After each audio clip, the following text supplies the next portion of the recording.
వేదిక మీద ఉన్న పెద్దలు, స్నేహితులు, ముఖ్యంగా ప్రకాష్ అంబేద్కర్ గారు, గద్దరు లేని లోటు రోజు రోజుకి మనందరం కూడా బాధపడుతున్నాం. ఆయన లేని లోటు తీర్చడం కూడా చాలా కష్టం. ఆయన వేలాది మంది కళాకారులను సృష్టించారు, కానీ గద్దరుకుండే ఆ అభినయము, ఆయన ఆవేశము, ఆయన కమిట్మెంటు, అవి కూడా ఇవాళ మనందరికీ స్ఫూర్తిదాయకంగా పనిచేయాలి.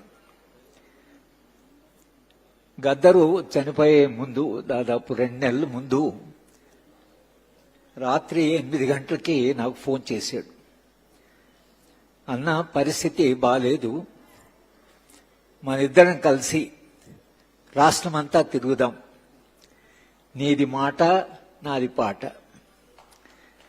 ఏం చెప్తాం గద్దరంటే, ఆయనకు 2 లక్ష్యాలు ఆయనకుండే. ఒకటి, ప్రతి గ్రామం వెళ్ళి అందరికీ, కళాకారులకి, గ్రామస్తులందరికీ పాటలు ఎలా పాడాలి, పాటలో లక్ష్యమే ఉండాలి. రెండవది, చివరి కాలంలో సూర్యం కూడా చెప్పాడు, భారత రాజ్యాంగాన్ని, రాజ్యాంగం ఉండే విలువల్ని మనం ఎలా కాపాడుకోవాలి. ఇవాళ పరిస్థితి చాలా విషమంగా ఉంది. శాంతా సిన్హా గారు చెప్పారు, జంతర్ మంతర్లో జరిగిన సంఘటన లేదా ఆ ఉద్యమం మనందరిలో ఒక కొత్త ఆశ కల్పించింది. లేదా భారతదేశం పూర్తి ఫ్యాసిజంలోకి వెళ్ళిపోతుందా, ఈ ప్రజాస్వామ్యాన్ని మనం రక్షించుకోగలమా అనేటువంటి ఒక పెద్ద సవాలు మన అందరి ముందర ఉన్నది. గద్దర్లో ఉండే విశేషమైన లక్షణం ఏంటంటే, సాధారణమైన మనిషికి, అతి సాధారణమైన మనిషికి కూడా ఒక సందేశం ఇవ్వాలంటే అతని మనసులో, అతని హృదయంలో కదిలించేలాగా చెప్పే అద్భుతమైన శక్తి ఆయనకున్నది. వావిలాల గోపాలకృష్ణయ్య గారు, నేను గతంలో కూడా చెప్పాను, ఆయన చివరి దశలో నేను గుంటూరు వెళ్ళి ఆయన చూడడానికి వెళితే, మాటల సందర్భంలో వావిలాల గారు ఒక అబ్జర్వేషన్ చేశారు. చాలా నేను ఊహించని అబ్జర్వేషన్. ఆయన చెప్పాడు, నా జీవిత కాలంలో ఇద్దరినే నేను చూశాను, పవర్ఫుల్ కమ్యూనికేటర్స్. అంటే ప్రజలకి తాము అనుకున్నది, తమ సందేశాన్ని బలంగా వాళ్ళ హృదయాల్లోకి తొచ్చుకుపోయేలాగా చెప్పేవాళ్ళు నేను జీవితంలో ఇద్దరు చూశాను. ఒకరు గాంధీ, ఇంకోరు గద్దర్. అంటే వావిలాల గారు మీ అందరికీ తెలుసు, చాలా నిజాయితీగా జీవితం అంతా బతికిన వాళ్ళు.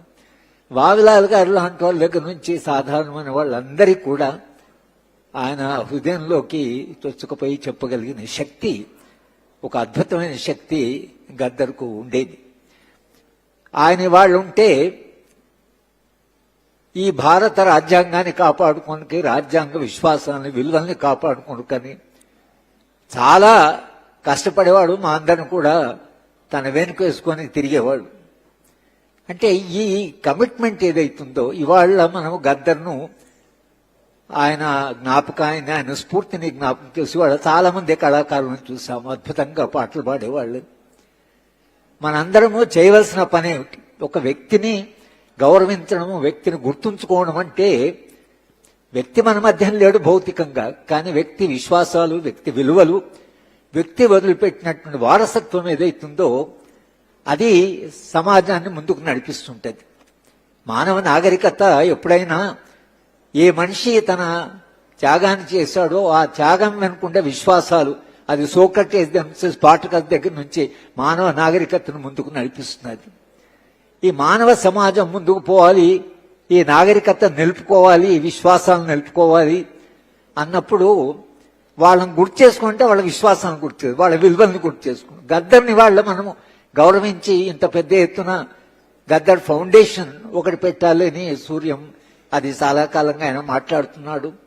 అంటే గద్దరు తన జీవిత కాలంలో చివరి దశలో భారత రాజ్యాంగాన్ని కాపాడుకోవాలి అని ఏ మాట అయితే విశ్వాసమైందో, ఆయనను గౌరవించి ఆయన జ్ఞాపకం చేసుకుని ఆయన స్ఫూర్తి ఉన్న కళాకారులు కానీ, మిగతా అందరూ కూడా ఆ విలువల్ని మనం ముందుకెట్లా తీసుకుపోవడం అనేది నిజమైన నివాళి గద్దర్కి.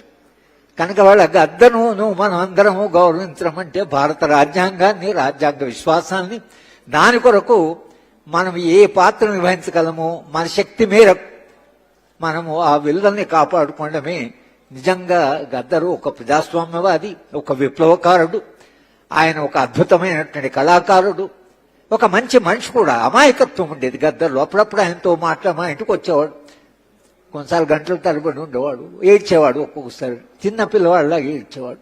ఒక అమాయకత్వం ఉండేది. అమాయకత్వం అంటే మా మిత్రుడు బాలగోపాల్ చెప్పేవాడు, ఆదర్శాలు తర్వాత ఆశయాలను కాపాడాలి, మనిషి జీవితంలో ఆదర్శం అంటే కొంచెం అమాయకత్వం కూడా అవసరం అనేవాడు. గద్దర్లో అమాయకత్వం ఉండేది. మాట్లాడుతుంటే నాకే వస్తున్నాయి, ఇదే అద్భుతమైన కళాకారుడు గద్దరేనా ఇలా మాట్లాడుతుంది. కానీ ఆ చిన్న పిల్లవాడి మనస్తత్వం ఉండేది. కానీ తనకుండే కళను, తనకుండే మొత్తం శక్తిని ధారపోసి తెలంగాణకి, అలాగే భారతదేశం మొత్తానికి ఒక చైతన్యాన్ని మనకిచ్చాడు. ఆ చైతన్యాన్ని నిలుపుకుంటూ ఆ విశ్వాసాల కొరకు మనం కూడా గద్దర ఆశయాలను మనం కొనసాగిస్తాం అని అన్నప్పుడు ఆ ఆశయాలు ఏమిటంటే ఈ దేశంలో ఉండే ప్రజాస్వామ్యాన్ని కాపాడుకోవాలి, సామాజిక న్యాయం రావాలి, సమానత్వ భావం రావాలి, ఒక మానవీయ సమాజం వచ్చేదాకా మనం నిరంతరంగా చేయవలసిన పోరాటంలో గద్దర్ ఆయన యొక్క జ్ఞాపకం ఏదైతుందో మనం నడిపిస్తుందని, నడిపించాలని కోరుకుంటూ నాకు అవకాశం ఇచ్చిన ఫౌండేషన్ వాళ్ళకి నేను చివరిగా తెలంగాణ ప్రభుత్వము గద్దర్ ఫౌండేషన్ కోరికలు కాదు, ఆ గద్దర్ కుటుంబం కాదు, మేమందరం కూడా అనుకుంటే ఏంటంటే ఆయన జ్ఞాపకాన్ని, ఆయన స్ఫూర్తి నిలపడానికి ఒక స్ఫూర్తివనం కానివ్వండి, లేదా ఒక కల్చరల్ సెంటర్ కానీ ఈ ప్రభుత్వము చేయవలసిన బాధ్యత ఉన్నదని మరొకసారి మీ అందరి తరఫున మనం ప్రభుత్వాన్ని విజ్ఞప్తి చేస్తూ నేను సెలవు తీసుకున్నాను.